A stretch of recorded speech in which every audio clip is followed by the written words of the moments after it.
Ito po yung actual na nung pinag-change oil ko kanina ng Polytron ng 5W30. So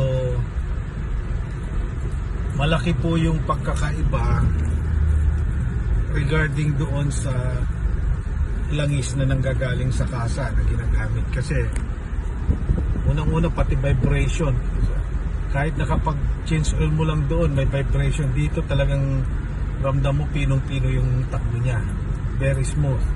Tapos yung niya, yung pag nagmi-minor ka kasi nito, pag dito sa manual ng GLX nagba-vibrate yan, halos pag nakasegunda ka halos mamamatay yan. Yung sometimes talaga noon namamatayan ako, pero so far right now nakikita ko hindi nagba-vibrate yung RPM niya, tapos stable siya. So mabilis siyang maka ng power.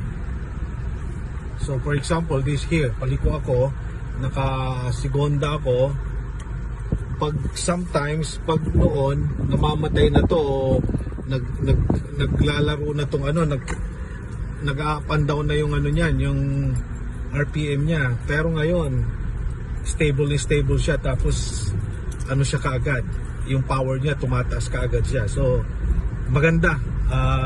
Actually this is my first time na magsubok ng langis ng Polytron, pero doon sa kabilang sasakyan ko noon yung gamit ko is yung additives, pero dito yung mismo blended oil lang. Ngayon ko lang first time na nasubukan ko to. So I will recommend this one sa mga friends ko.